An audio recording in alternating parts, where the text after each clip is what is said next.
Thank you very much, and good evening to all of you. It is such a pleasure to see so many of you out here today, this evening, actually, as we begin our speaker series for 2022.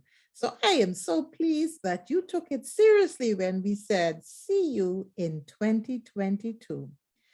I'd like to take this opportunity to introduce myself to those who may not know me. I am Alicia Thompson, and I serve as the Associate Vice President of Fund Development at the Bahamas Technical and Vocational Institute. As a reminder, these series are designed, the speakers will come in and they will tell you about their journey because they all have passed through the halls of the Bahamas Technical and Vocational Institute. I want to also remind you at this time that we value your feedback. Therefore, although your mics will not allow you to unmute, there is a very live and vibrant chat, and we invite you to drop your questions and your comments into the chat. For those of you who have some interesting points that you'd like to let us know or you want to reach out to us, we invite you to reach out to us at alumni@btvi.edu.bs. That's alumni@btvi.edu.bs. I would also like to welcome at this time, say a special hello to those of you who are from the natural hair class. We understand that our speaker's natural hair class is in the room, and listen, we are happy to have you. There's one thing that's so nice about being in this room tonight. You don't have to wear a mask, right? No mask, no physical distancing necessary, but I could feel you all out there. Listen, let's see a thumbs up if you're from the natural hair class. Thumbs up, thumbs up. Yes, Alexis, we see you. Yes, Vidalia, we see you. Oh, Marina. Oh, Helen Miller. Malkita Miller, Clarissa Lang. Oh, we are so happy to have you. And for the others who are here, if you do not see your friend in the room, call them because it's going down this evening. So without any further ado, I would now like to welcome Mrs. Laurie Tucker, who will welcome you officially.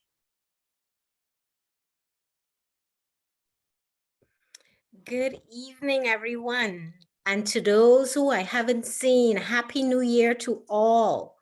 We would like to thank each and every one of you once again for being here for another alumni speaker series.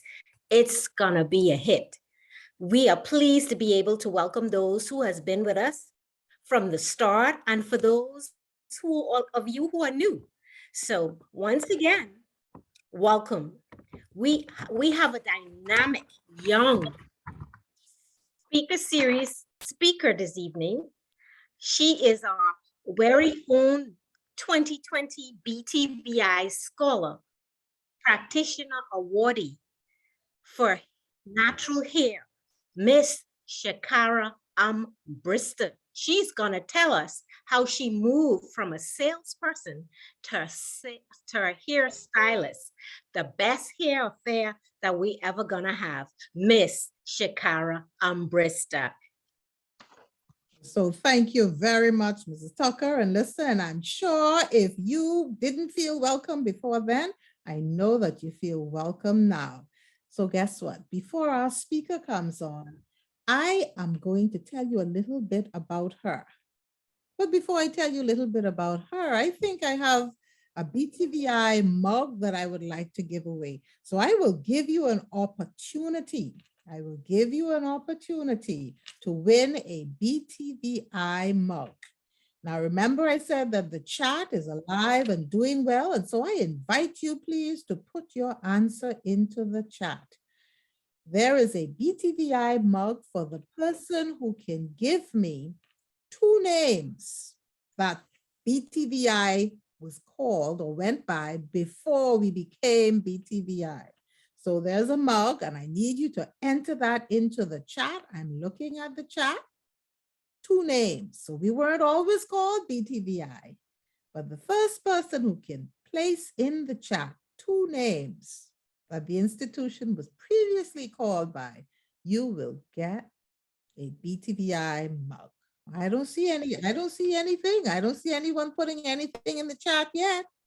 We're going to monitor that chat. Can I see a thumbs up if anyone thinks that they even know? Okay, I see Rainicia. Rainicia gave me one name. Rainicia, you think you could find another one? I'll give you a hint. There's a school that goes by almost the same name. So there's a school in New Providence that goes by a particular name, and we were once called by that same name. So Renicia, come on, man. Can someone help Renicia? Renicia? Oh, no, not BBC. No, no, no. I see why you're laughing. No, not BBC. No, Old Trail. Oh, come on now. Cybertech? No, no. Okay. Well, I see someone gave a name, but you only giving me one name. I want one person to give me two names. Okay, you're getting hot. You're getting hot. You're getting hot. Getting hot. Getting hot. NPC. I think y'all better stop while you're ahead then. I'm seeing all kinds of things. I see TC. I see NTC. I see NPC. Not quite, not quite, not quite. But we're going to monitor the chat because I know you're going to get it by the end of the evening. Okay, we see some others who are coming in. Wonderful, wonderful. Thank you so much. Thank you for joining us. Okay. Well, while you try to figure out the names, we're going to introduce the speaker.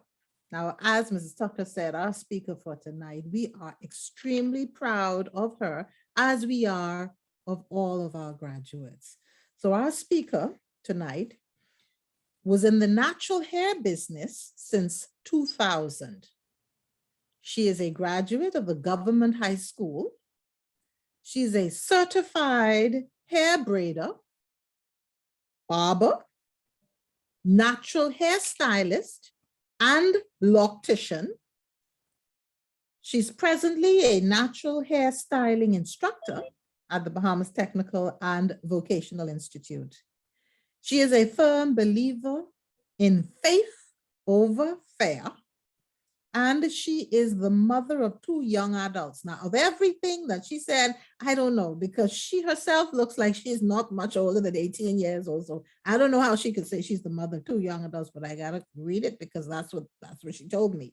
Okay, so again, she is a 2001 and a 2013 graduate of the Bahamas Technical and Vocational Institute, and she studied barbering and natural hair. And as you also heard from Mrs. Tucker, she is a previous Distinguished Alumni Award, a Scholarship Practitioner Awardee. So without further ado, I will now invite Ms. Shakara Armbrister to take center stage. And listen, remember, you may not be able to unmute, but you certainly can drop your comments and your questions into the chat, because we're going to have lots of questions for her when she's through. So let's give a virtual round of applause for Ms. Shakara Armbrister.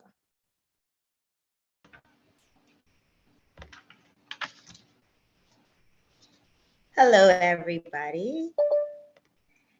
Okay, so like Ms. Thompson said, I am Shakara Armbrister, the one and the only.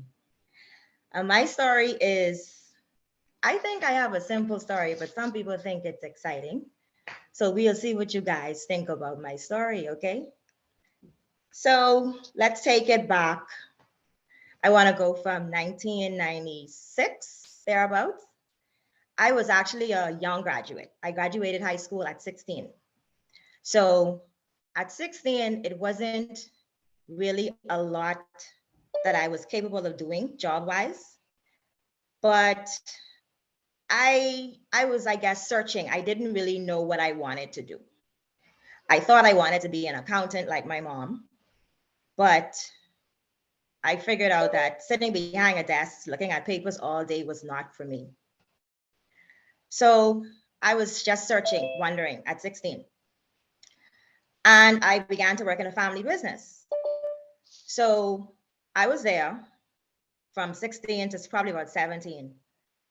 And then the next year, 1997, what ended up happening, I got pregnant. So I was a teenage mom. At 17, I was pregnant.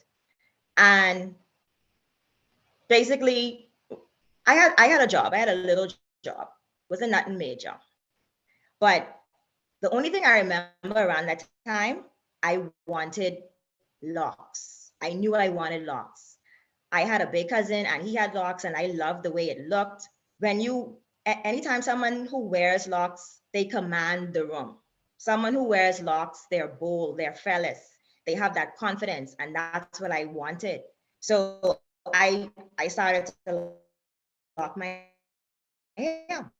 I started to lock my hair. I went to this lady, her name is Karen Wallace, and who was doing dreadlocks in the Bahamas. And she started my locks. So this was 1997.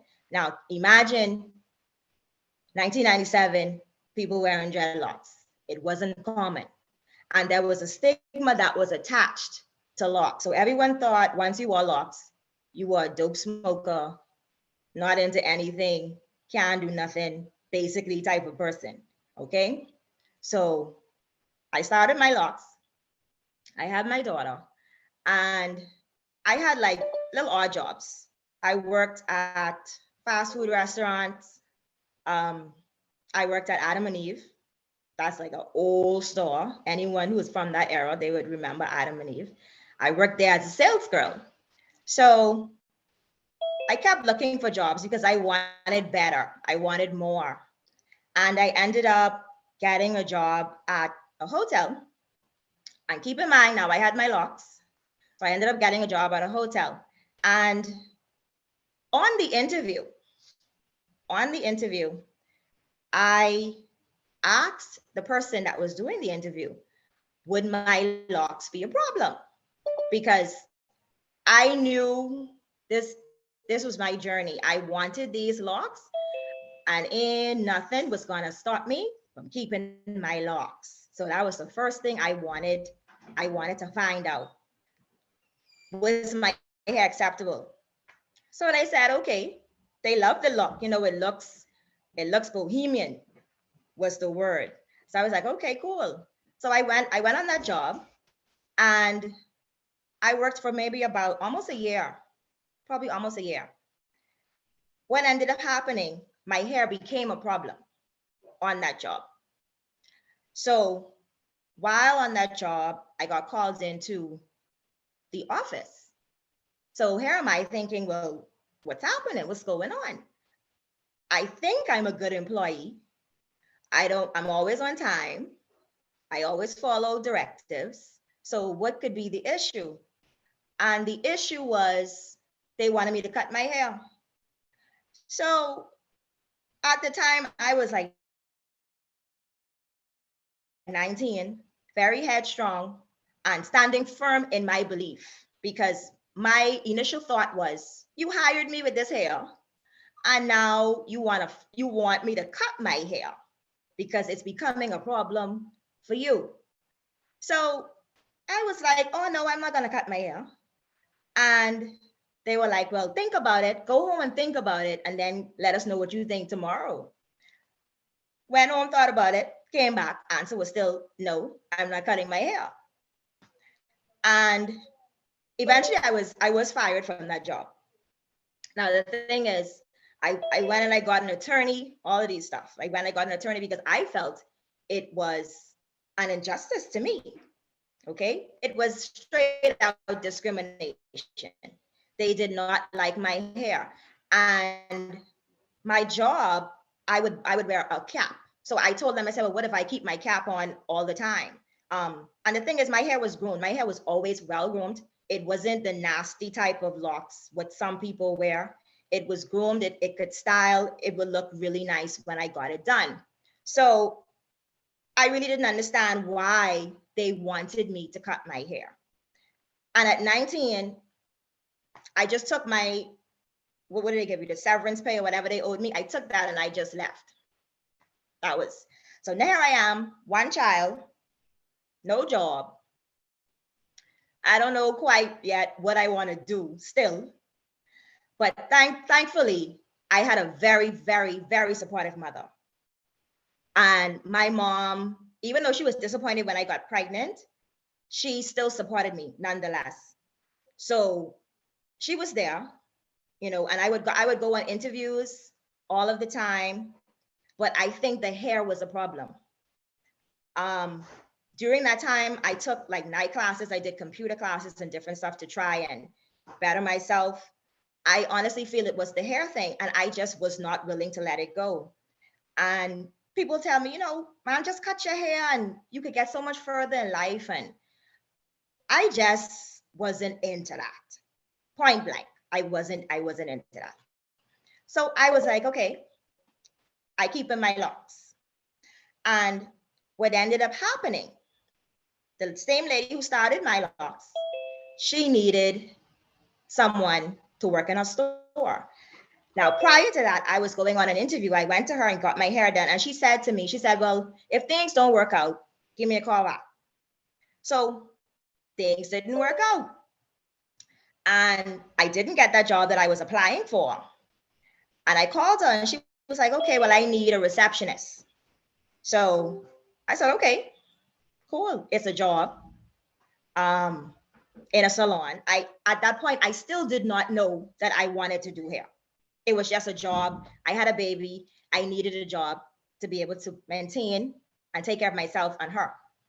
So I took the job as a receptionist. And while there, I just began to watch. I would sit at the desk and I would just watch what they were doing. And it was pretty interesting to me. So I guess a few months in, well, the thing is, a few months in, I found out I was pregnant again, a second time. So that's why I have 2 young adults and I still look young, because I had my kids when I was young. So now here I am with 1 baby, 1 on the way, working at this salon. And like I said, I began to watch. I began to see what was going on with this natural thing. And I kind of liked it. I had a little knack for hair, but not too intense. And I still wasn't thinking, okay, I'm gonna be a stylist. I was like, okay, I work in a cool salon. We had a lot of clients. It was a lot of traffic coming through. I got to meet a lot of people. It was great exposure. And after I had my son, when I went back to work, I began to assist her. Now, the thing was, when you're an assistant in a salon, basically you're responsible for the shampoos, doing the treatments, blow dries, colors, stuff like that. Everything outside of main styling. So I began to assist by shampooing clients and stuff like that for her. So I was like, okay, I kind of like this. And keep in mind, as the receptionist, I was responsible for the money. So people paid me. So now I sitting there and I looking at all this money this woman making. I doing the tally and I'm like, okay, they could make this kind of money in a day. I wonder if I want to do this, So the thing about it is one day she didn't come to work. She was out sick. And I was at work and I was basically thrown in the lion's den. She wasn't there and her clients insisted that I do their hair. And I was so afraid because I'm thinking like, okay, the main stylist is not here. What am I going to do? I'm only a trainee, basically. I'm an assistant. I'm not capable. This is what I was telling myself. And I said, you know what? I got to do it. Because one lady, she was like, I ain't leaving here until my hair gets fixed. So I had to just dive right in. And I did it. And surprisingly, she was very, very pleased. She called her and she told her, she spoke about me very highly and she told her that she was impressed and blah, blah, blah, and all of that. So from then, my boss, she was like, you look like you got some skills. I must need to start like taking appointments for you. So I was like, I know if I there yet. I know if I quite there yet, but we're going to see how it goes. So I was beginning to really feel it, and that's when I went to Btvi and I did the braiding class. And I said, you know what, if I'm going to be in this salon, I need to certify myself. I need to get myself to a level where I'm able to do anything pertaining to natural hair. And I went to BTVI, and it was a good experience. I did the braiding class there. It was a very good experience. And BTVI is a very good foundation. I'll put that plug in right there. It's a good plan. It's a good foundation for someone if you are going into a technical area. And the thing about BTVI, you could still work. You could still go to work in the day, and you could take night classes.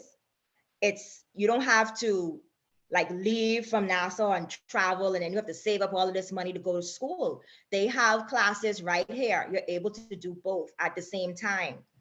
So I was able to work in the day. I went to BTVI in the evenings. Once I finished with that class, we would go to like a bunch of shows, hair shows, and different classes. And I took a lot of one-on-one training classes abroad. So all of this was just broadening my horizon. And I was like, okay, I really liking this. At the time, I was still just getting paid a salary. And eventually I broke off into commission. So with commission, well, let me go back. With the salary, she paid me, I can't even remember what it was, but she would pay me a salary every week, no matter how much hair I did. I got one straight salary. Whether I did 50 or whether I did 5, it didn't matter. So here I am thinking, okay, I need to start seeing my money now, because I feel like I'm working hard and I'm getting that cheddar, you know what I mean? So I said, okay, let me go on this commission thing. Let me try this out. And the commission, we got, I think it was 40, it might've been like 40%. So what 40% of your earnings is what you took home. So if I made $1,000 in total, I would take home 400 compared to the salary I was getting, which was much less. So I was like, okay, I think I feel in this commission. Let me go into that. And the thing is, now with commission, you got to push. Underneath that salary, sometimes you could slunk because you're still getting that salary at the end of the week. But with commission, I had to start pushing now, going to work, make sure I was to work early, taking late clients. Sometimes working on my day off because I trying to make this money. Okay. So after that, I don't know, I probably started feeling myself, and I was like, man, I'm ready to start paying booth rent. I need to move from this shop now. And that was probably 2 years, 2 years in, 2 years after I started doing hair, I moved and I went to a different salon and I paid booth rental. And for those who may not know, with booth rental, you pay a set booth rental. It was $150, and that includes the use of the salon, water, light, all of those stuff, all of the amenities. But you were responsible for purchasing your own supplies. So here I go now from salary to commission to now booth rental. So if I make $1,000 in a week, my booth rent is only $150. My take home is $850. So the money was just climbing. You know what I mean? I go on from salary to making that $400 on commission to now $850. I was like, oh yeah, this feels good. You know what I mean? So I did the commission thing not commission, sorry. I did the booth rental thing for a few years, about 5 years. And it was a good experience, working in a salon. And at that time, you definitely had to push. If I don't go to work, I don't get paid.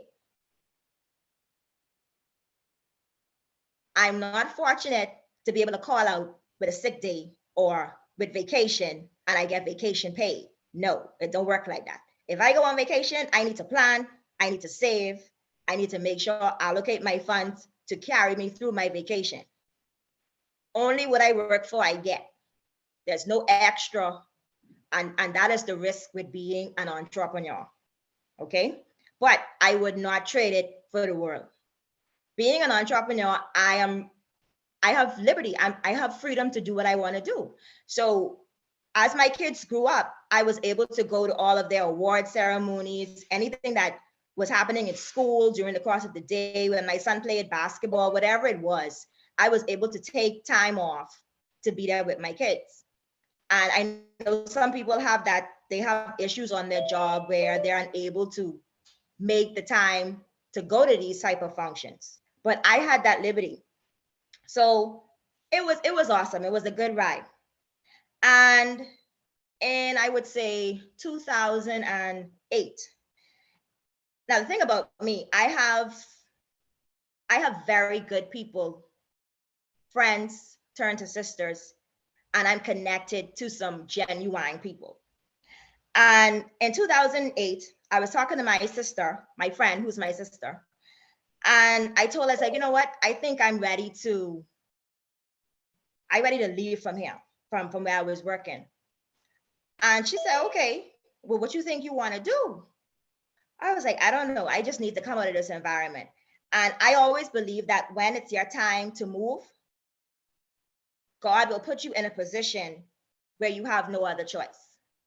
Either he's going to make you very uncomfortable where you are, or the circumstances are going to change so drastically that you have no choice but to move. And that's where I was in my life. And I was basically gifted a salon.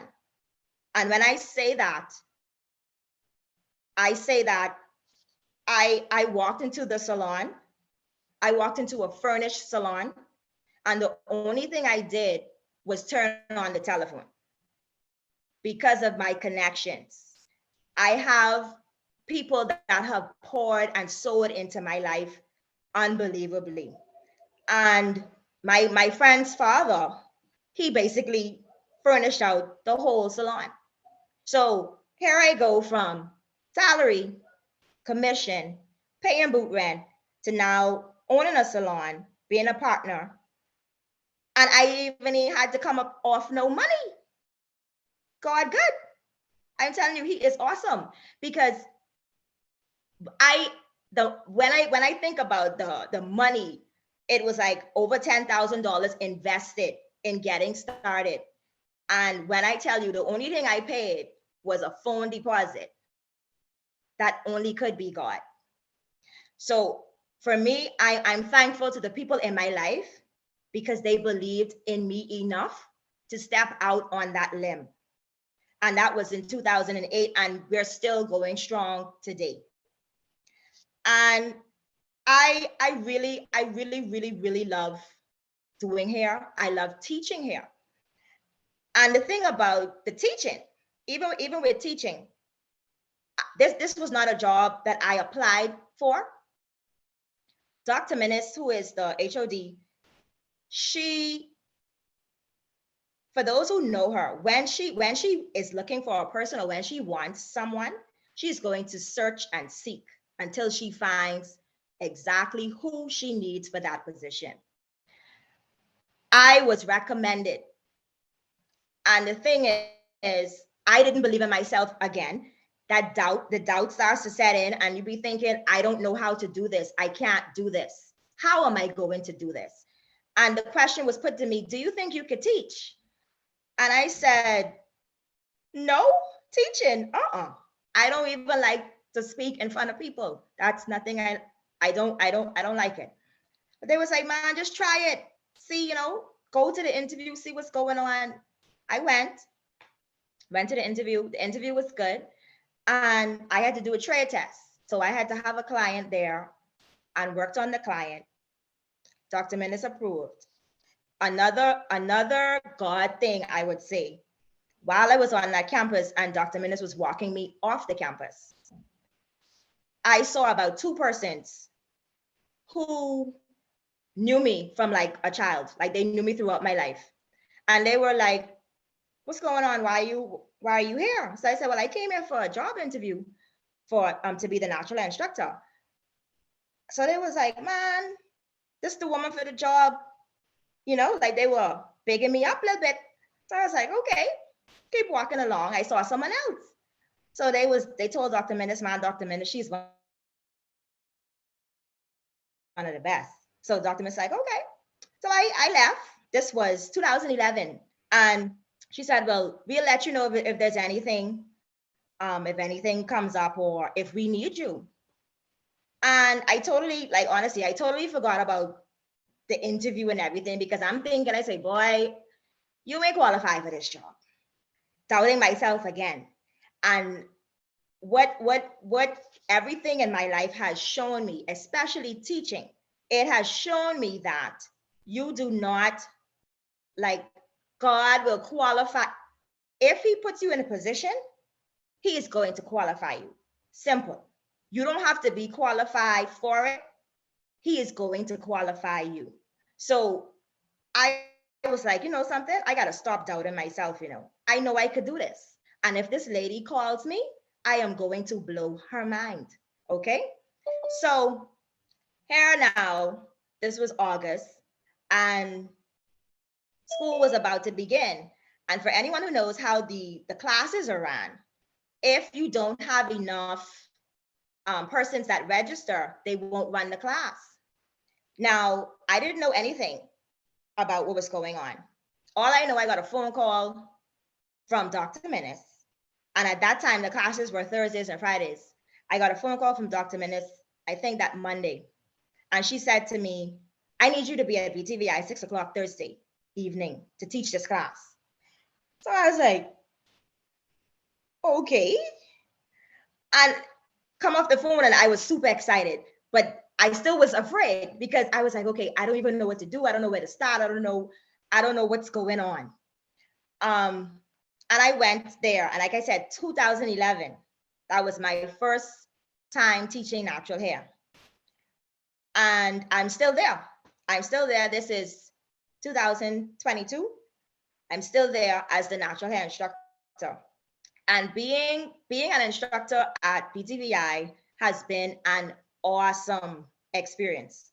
It's been an awesome experience. Like Ms. Thompson said, I received the award 2 years ago, the Practitioner Award.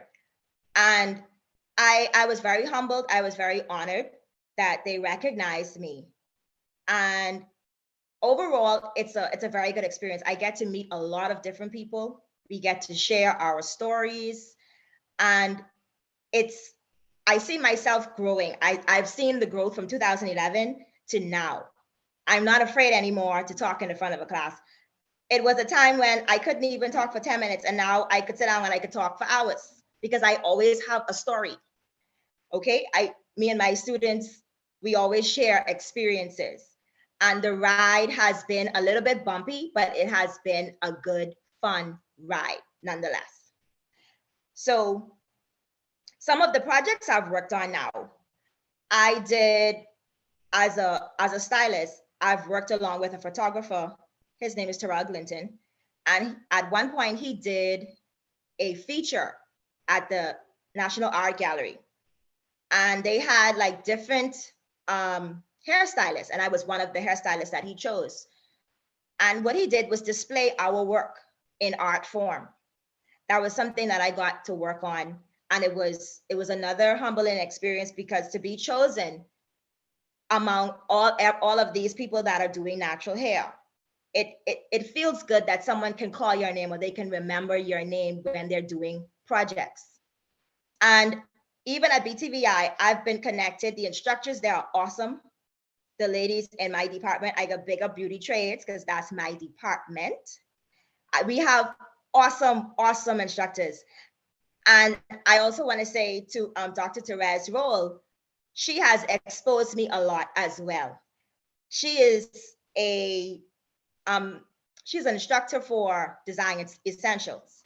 And she also does programs for Lowe's Wholesale. So when she did something for Lowe's, she called me in to assist her.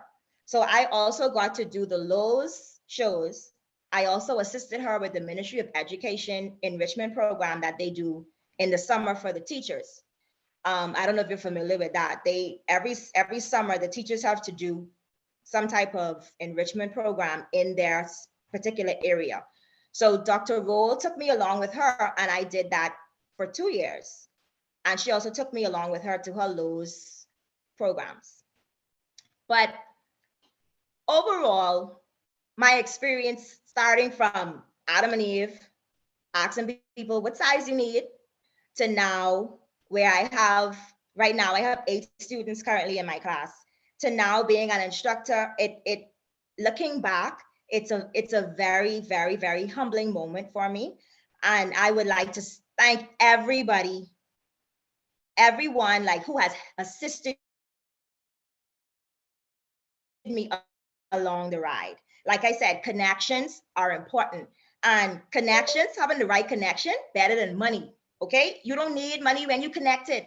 When you know people who know people, you will always be straight. And my face good. You know how we like to say my face good? I know my face good, guaranteed. But overall, it's been a really, really, really good experience. And during the time when, I think a few years ago, like 2013, I think it was, I signed up and did the barbering course. The reason I did the barbering was because I wanted to give my guys, like once I did their locks, I wanted to give my guys that nice shape up, the nice edge, what you see on the side. I wanted to be able to do that for them. So that's why I took the barbering course. And I think it was 2 girls, 2 females, me and another female. Everyone else were males. And they were like, why all in this class? But of course, me with my hard mode, I was like, I'm going to show you why I'm in this class. And the thing was, most of the men, they would be lying up because they want soft hands on their face. When it's time to get their, what you call it, hot towel and their shave, they want to feel soft hands. They don't want to feel no rough hands on their face. So I used to get a lot of clients. And the guys were probably upset, but it wasn't my problem. It was theirs. But the barbering course was good. That was a really, really good course. And I would like to say to anyone who is on here who is contemplating attending BTVI, give it a shot. BTVI is going to give you all of the necessary information. It's going to give you the tools that you need to be successful.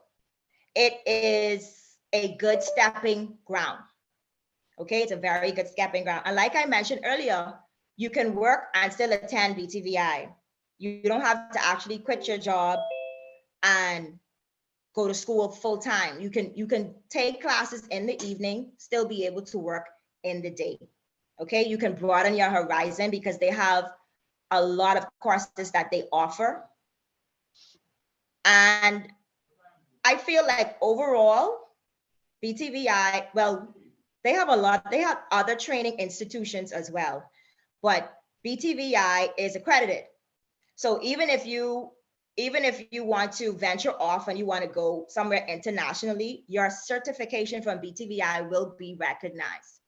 Persons, they come to me and they would ask me if I teach classes. And I would always tell them, well, I could teach you, but I can't give you a certificate. I'm not going to go online and print a certificate with your name on it because you can't take that anywhere. What I suggest you do is enroll in BTVI, and then you could take your certificate anywhere in the world. You could be able to take it anywhere you want to go. Lastly, before I wrap up, I just want to say some of the do's, some of the things that I would do if I'm thinking about, for persons who are thinking about branching into their own business, becoming entrepreneurs, or like taking classes or whatever it is. Always put God first. Always believe in yourself, believe in your dream, and write it down. Literally, with a pen and pencil, write it in a book so that you can go back and reflect and read it. Do not share your dreams with others. If persons are not on the same wave as you, they are not going to understand how broad your thinking may be. Like I mentioned earlier, I have some friends who became sisters, and when we talk about stuff, we're all on the same level. So my friend, every time she see me, she say, "Hey, Millionaire," and I say, "Hey, girl, what you saying?" Because we believe in each other that much. If I mention something to her, she's not going to bash my thought. She's not going to say, "Oh, you can't do that." They always support me no matter what it is. They always make me believe I could do anything.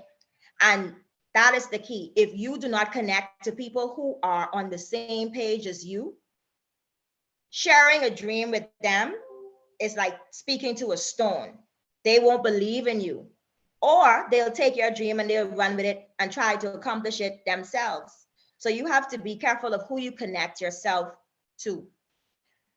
Whatever it is that you're going into, whatever field it is, qualify yourself, certify yourself. If you want to be an electrician, be the best electrician you can be. Get papers underneath your name. So when they say, man, you just doing some wires or whatever. No, you can say, no, I've been to BTVI. What you mean? I got my certificate. See here. You don't have to be a bush mechanic. You could go to BTVI and get a certificate in auto mechanics. So certify yourself.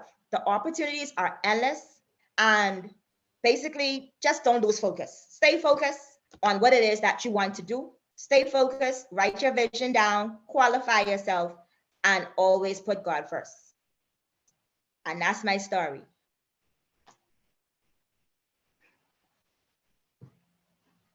Wow, and that is powerful. Oh, can I see some thumbs up? Let me see some thumbs up for Miss Shakara Armbrister.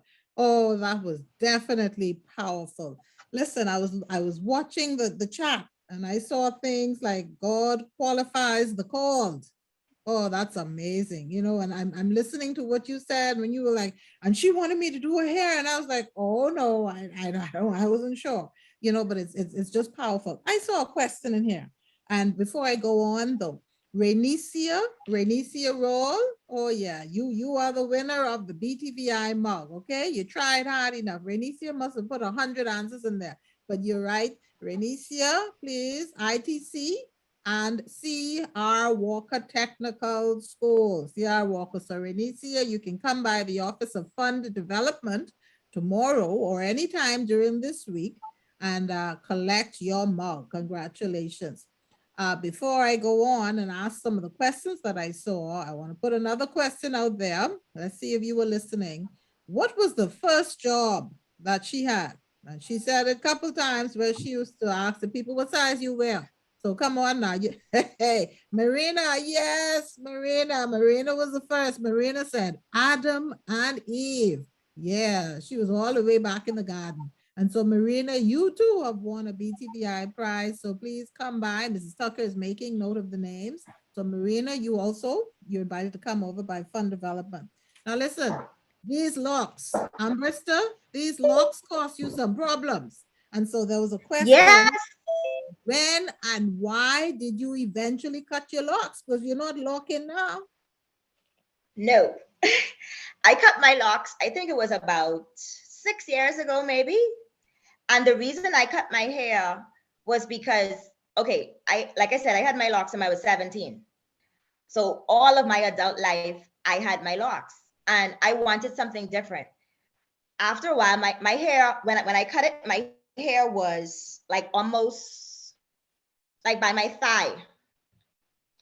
If you looked at me from behind, it was like by my thigh area. So my hair was very long and it was beginning to get heavy. So instead of trimming it, I was like, you know something? I was feeling a little change. I had these locks forever. And you know something too? Having the locks, I attracted a lot of lock clients. So a lot of people didn't think that I did just natural hair. They thought that I only did locks. And I watched the switch. So when I cut the locks and I started just wearing my hair natural, I get a lot of natural clients now. So the look is very important. I feel like you should look like what you do. If people look at me and they see me with Russian straight, I don't think they're gonna think that I do natural hair or I even know how to do natural hair. So you should look like what it is you represent. So I always try to keep my hair natural now. Okay, so another question, I was coming to that question just now, and we often hear people say partnership is a leaky ship, but can you tell us the importance of having great partnerships? Well, great partnerships, I think, come from great friendships. And like I said, my partner, she is indeed my friend, sister. We're like soul sisters. We just don't have the same mother. We have a bond. So it wasn't just like I said to you, when I got this salon, this was her idea. She spoke to her father and she talked to him and get him to do this salon, you know. And then she threw me in there. So the thing about it was sometimes you can sit and agree with a person and you can come up with an idea and say, okay, let's do this, let's do that. If both persons aren't on the same page, it's definitely not going to work. But in this instance, I had nothing to lose. The thing is, she had everything to lose. So she took a risk with me. And that's what I think made all of the difference. But if you're going to enter into a partnership where both of you have something to lose, it has to be balanced. It has to be an even trade. You mentioned that you did some business classes, some computer classes. I think you also mentioned that your mother was an accountant. Yes, Yes. my mother was an accountant. And like I said, I thought I wanted to do that, but looking at paper all day honestly gives me a headache. I'm a creative and I love to do things with my hands. So I have to be able to tech stuff, and you know, that accounting wasn't working for me. And so my question then, I love numbers.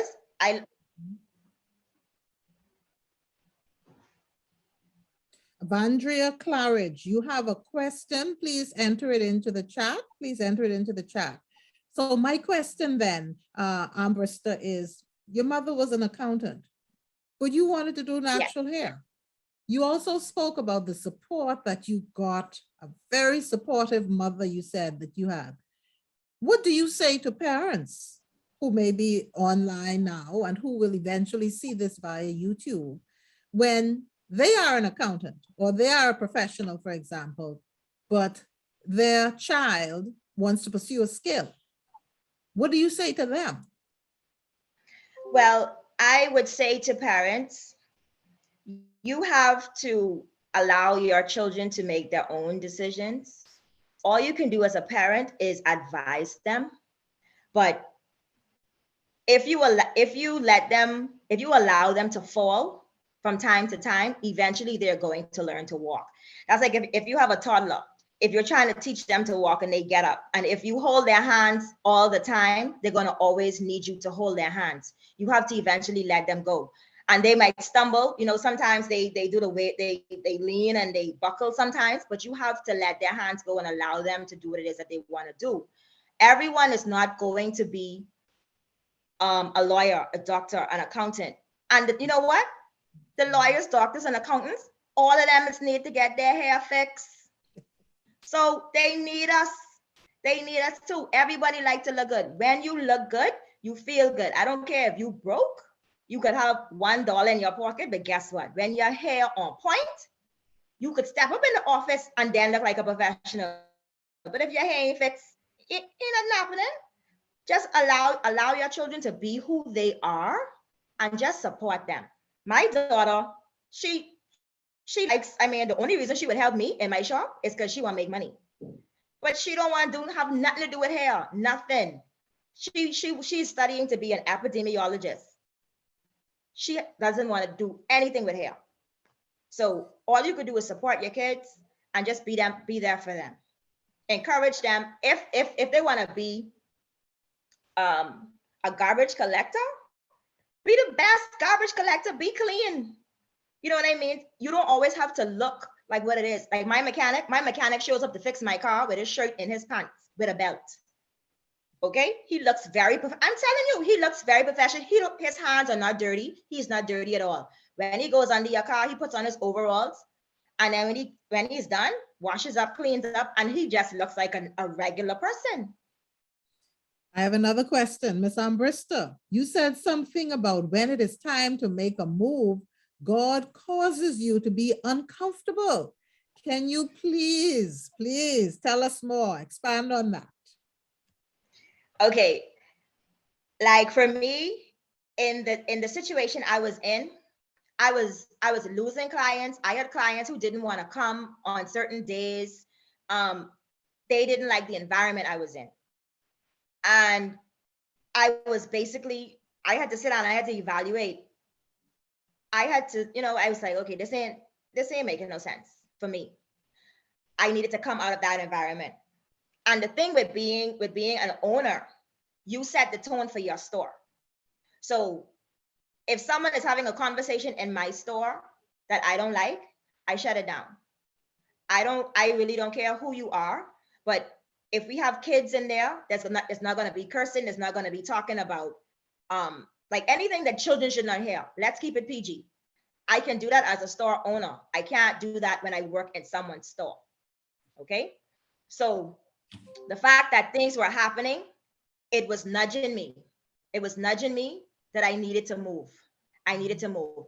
Even with this whole pandemic thing, a lot of persons right now have businesses that have blossomed out of the pandemic. Reason being, everything was locked down or shut down. No one could go to work. Some people were sitting on dreams that they had from 10 years ago. Because they were now unemployed, they were forced to step out on that fate and now say, I have to do this because I have no other choice. So you were put in a position where you had to either, let's just say you're standing on the edge of the cliff and you need to jump, but you ain't jumping. So someone got to come and push you off the cliff in order for you to jump. And that's what it is. Things will happen in your life. You are going to know when it's time for a change. If you were going left and left ain't working, try going right. It only makes sense.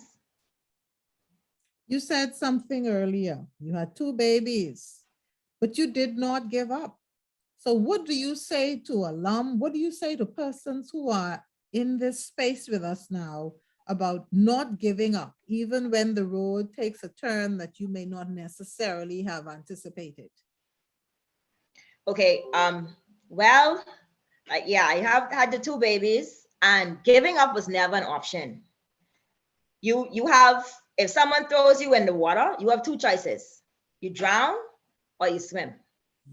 And for me, giving up was never an option. I now have these 2 little people who are looking up to me. I have to be able to supply whatever it is that they need. I have to be able to do that. And I guess just having, like I said, the support from my mom. Her birthday is today, actually. She's 70 today.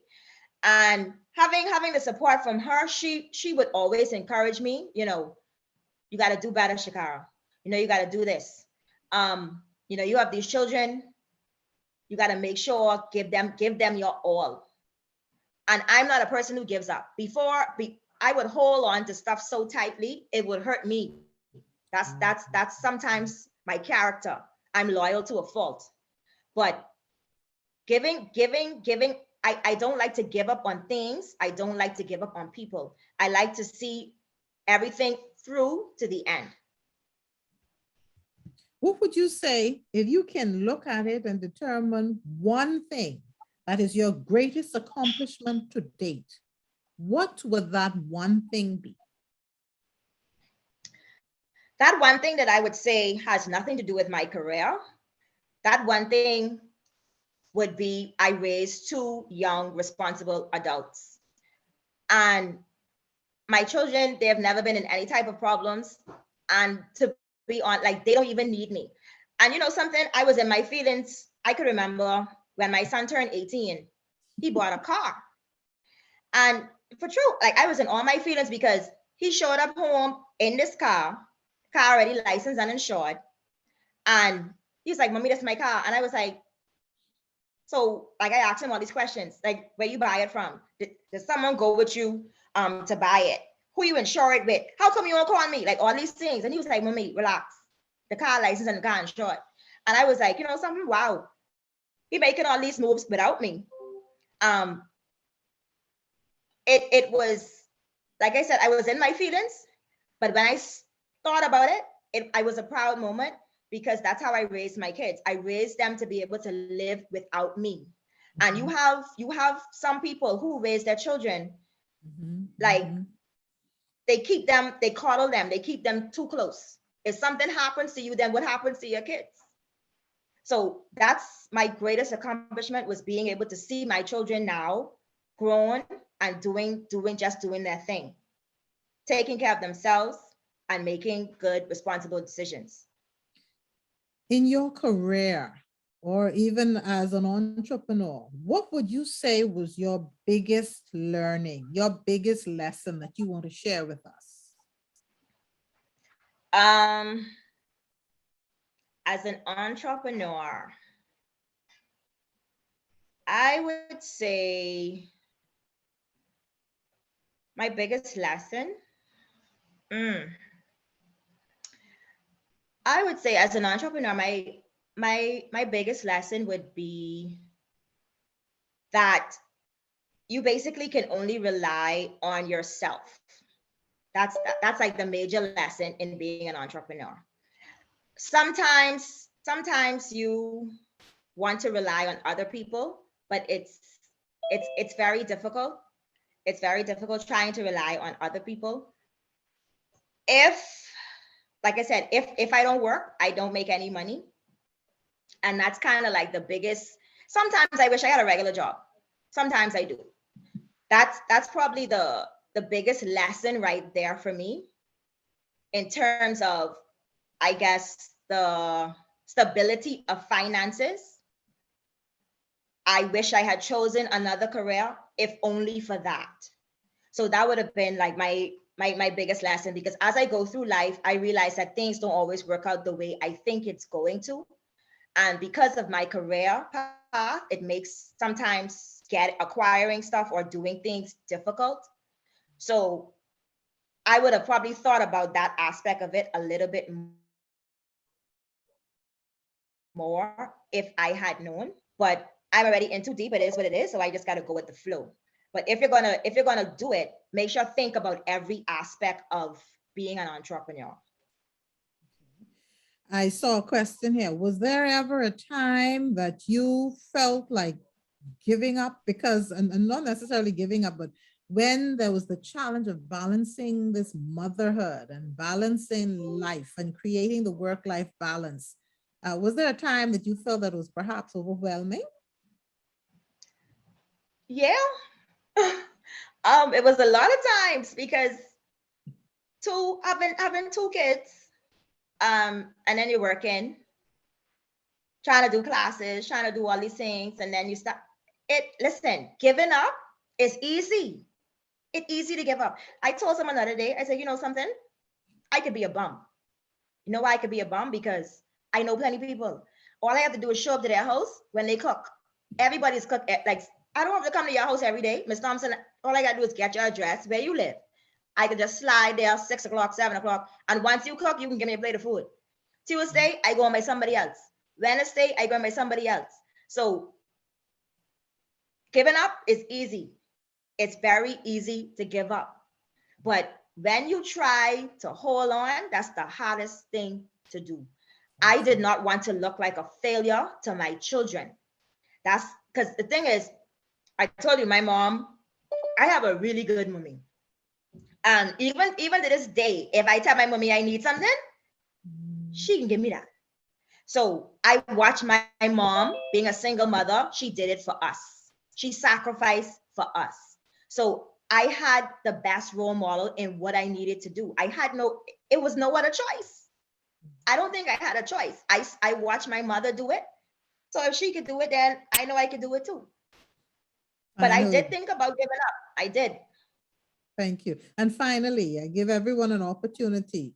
We want to know, what is your humble brag? So you have your opportunity right now to give a humble brag.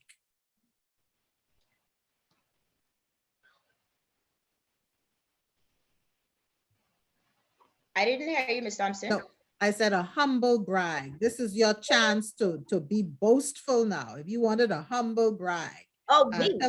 yes, you. Well, a humble brag. I would say to anybody who's on the line, if you are natural, or if you have locks, or if you want locks, because guess what? I could give you them too. Okay. If you want locks, like Ms. Thompson, I could have locks in her hair by tomorrow. Okay. Ooh. I just want you to know anything pertaining to natural hair or locks, if I can't personally do it, I could point you in the right direction. But I guarantee you, you're going to be satisfied at the end of the day. Very good. Thank you very much. And again, I would like to say thank you so much. Come on, let's give a virtual round of applause again for our speaker. I have been inspired.